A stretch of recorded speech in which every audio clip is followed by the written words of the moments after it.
All right. Greetings, America. It's been a while. I haven't posted a video in a while um, for no other reason than I've just been busy and I just haven't really found the time to isolate myself and to make a video. Um, so, no, really no excuses. Typically, when I prefer to do these, I enjoy having some sort of isolated privacy where I could do this because while I do put it on the internet, um, when I'm making these, it's kind of like opening up to a journal, if you will, a virtual journal. So let's see. I think the last video I did may have been early to mid-April. I'll have to look it up. So obviously it's been a while. Quite a bit's happened.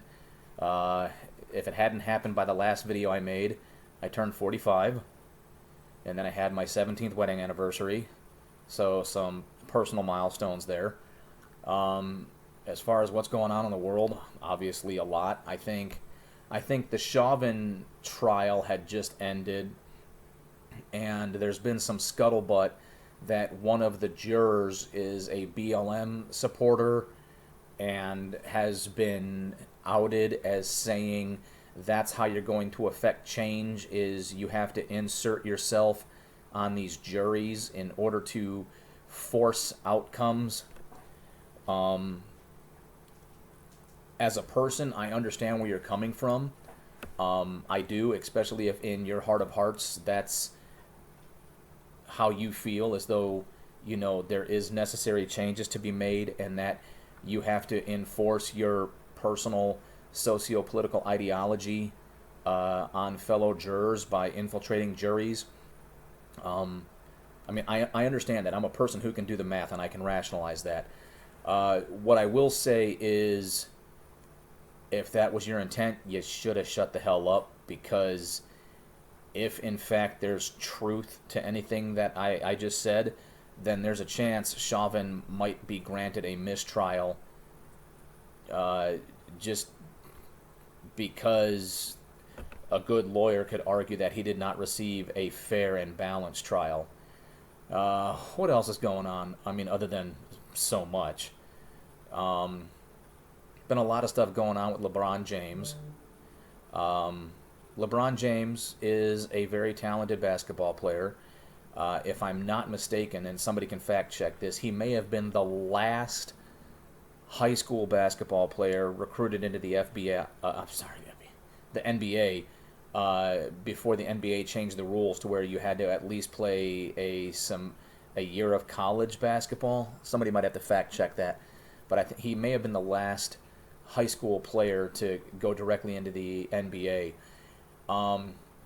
With that in mind, he's very active socio-politically with regards to the black community, etc. And I don't agree with his politics. I won't take anything away from his talent. I won't deny his talent, but I don't agree with his politics, and I don't agree with some of the things he says with his platform, because he's LeBron James and he has social media and he conducts interviews and people are interested in what he has to say because he's LeBron James. Um, I'm not always thrilled with how he uses his platform and the ideologies he pushes.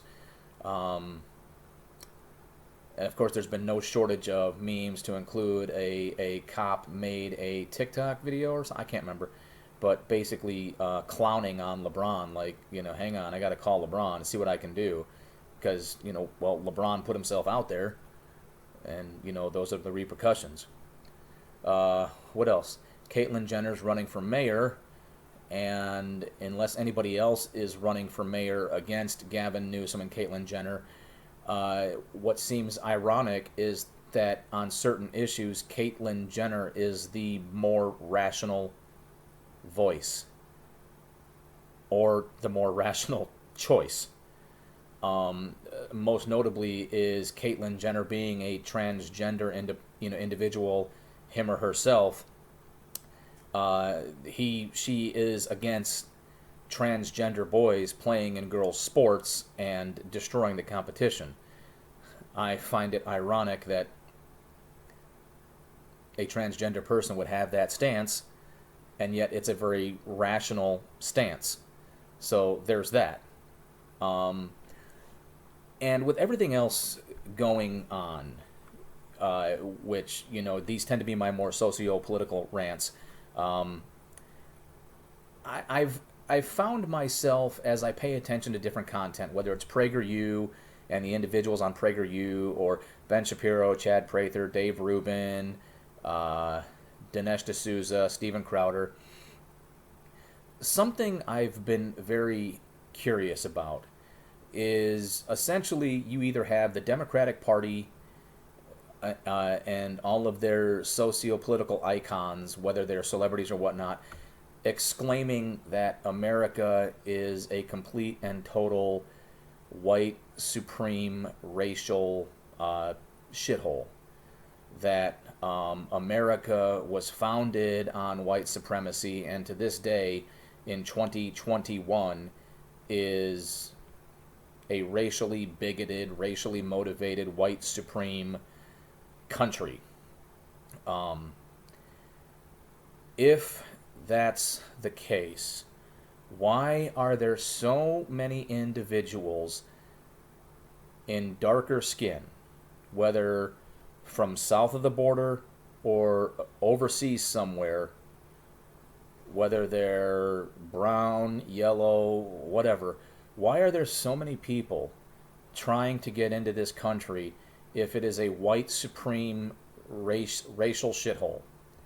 If the cops are nothing more than the Gestapo, regardless of their own individual ethnicity and skin color, if they are essentially the modern-day Gestapo or KKK, as some people have called them, why do we have a border crisis with thousands, if not millions of people attempting to enter this country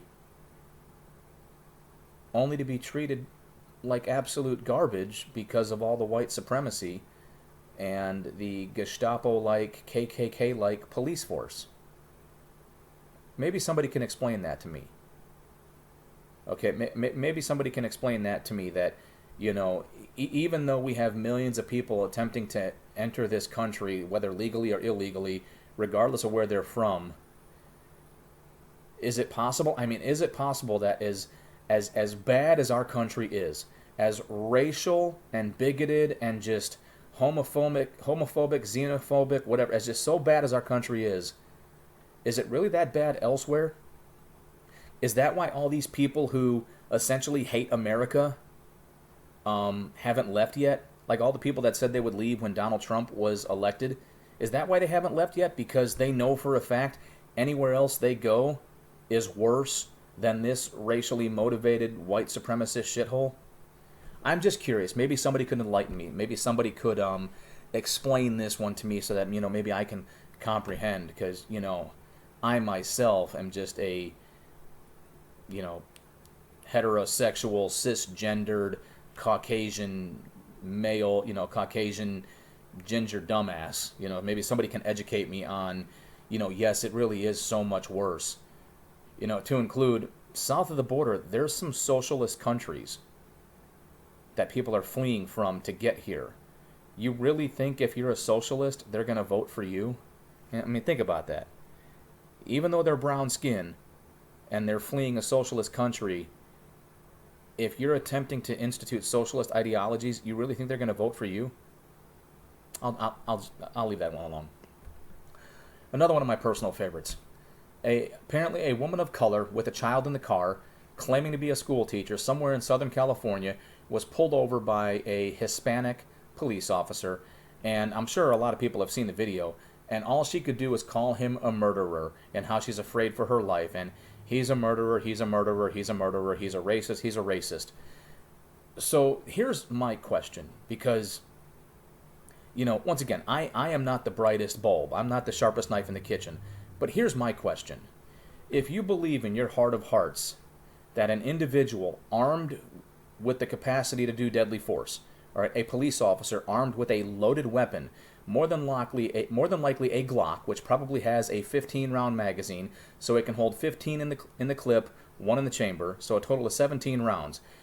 Your brightest idea, your smartest thing to do while you yourself are unarmed, essentially in a subservient position, is to antagonize and taunt the person whom you believe is going to kill you. All right? I'm trying to wrap my head around this. So if I was unarmed, facing Leatherface or Freddy Krueger or Jason, and I have no other means to defend myself, the smartest thing for me to do is not run, not flee, or, perhaps comply. Maybe Leatherface or Jason or Freddy or Dahmer or, Gacy or whatever, maybe they're just in one of those moods where if I comply, they may let me live. But nay, the smartest thing for me to do is to taunt, belittle, and antagonize them. And call them what they are. You're a murderer. You're a racist. I am in fear for my life. Well, I can tell you that if that's what you fully believe, why would you antagonize the person? Are you attempting to get killed? I don't understand that one. I really don't. And maybe somebody can explain that one to me. How in any way, shape, or form that was a smart decision. How was that a smart decision? But whatever.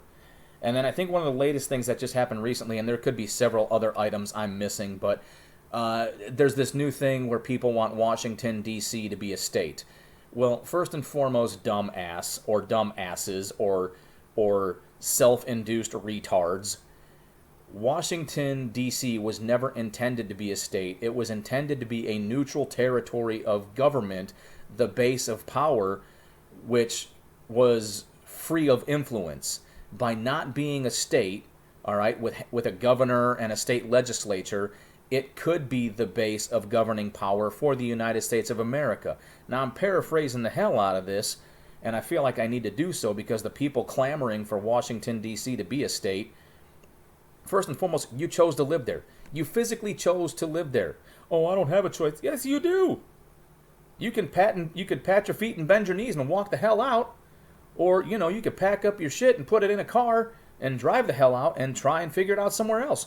All right? You act like there's a fence or a gate around Washington, D.C. saying, no, you got to live here.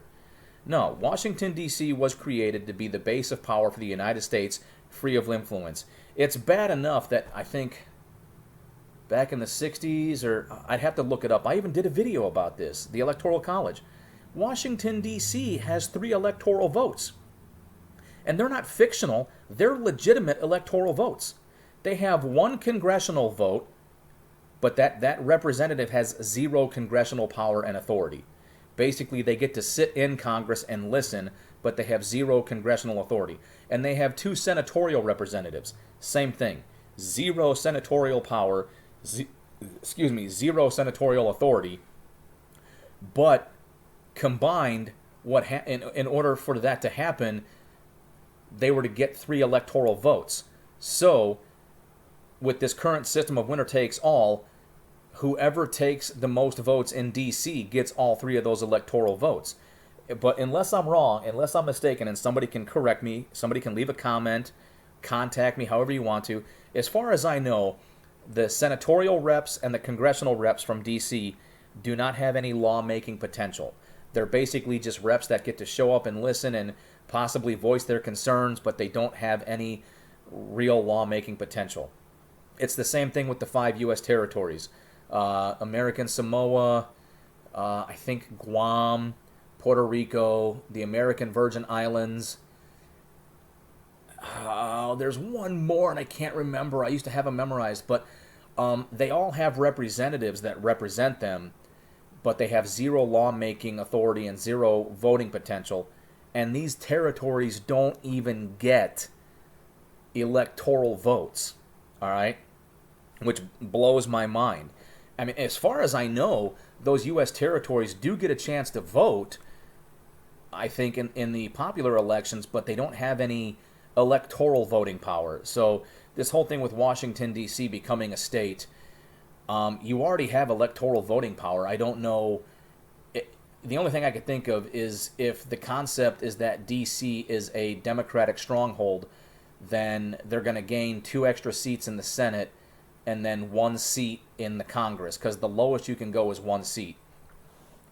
which, speaking of which, certain states have lost congressional reps due to the population, due to the current census, because they lost population. Like California is a big one because these blue states, these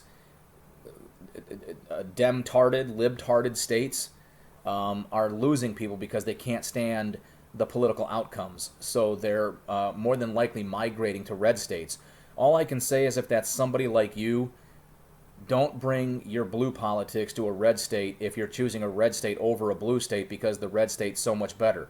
If you left a blue state for a reason, think about that when you go to a red state. And, you know, when in Rome, do like the Romans. So that's all I have to say about that. But as far as these other topics I spoke about, whether you agree, disagree, have comments, you know, have some facts to update me with, by all means. All right. I was at a buddy's retirement party the other day, and one of my buddies said that he and his wife have checked out my videos, and I spoke about her before because I know on certain political issues her and I disagree vehemently. Or not vehemently, we disagree vigorously. But I don't devalue her as a person, and I hope she doesn't devalue me as a person. We just, on various topics, I'm assuming we disagree wholeheartedly.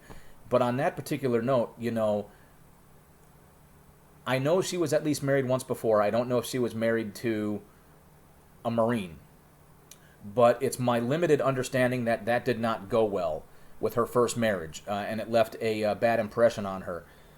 But she still put herself out there, and she was willing to trust again, and she found my buddy, fell in love with him, married him, became a military spouse if she wasn't one already, and had to go through the trials and tribulations of being a military spouse, had more children with him on top of being a military spouse and everything that goes with that, and then has had to also go through the transition from military to civilian life, and they're experiencing some of the things I've experienced, the difficulties of transitioning. So, you know, we have some common bonds there. We have some similarities, you know, and as a person, she has value. What I can't stand, and the whole reason I started doing these videos, is this whole, you're either on the right or you're on the left. There is no in-between. There's no balance. There's no gray area. It's literally red or blue. There's no purple. And if you're not on my team, then you have no value. You might as well just die. And I despise that line of thinking, and I despise that thought process. So, yeah, if she ever wants to talk to me, whether on camera or not, I'd be happy to have her, because it's all about having that conversation. Whether you agree or not, it's about having that conversation and recognizing each other as people, as Americans, and at the very least trying to find common ground that we can agree on before we do potentially, God forbid, you know, dive into the abyss and have another potential civil war or whatnot. But that's all I got. You guys know the deal. Hit like, hit subscribe. Please leave a comment, because we can't have the conversation unless you leave a comment. And otherwise, I'll see you next time.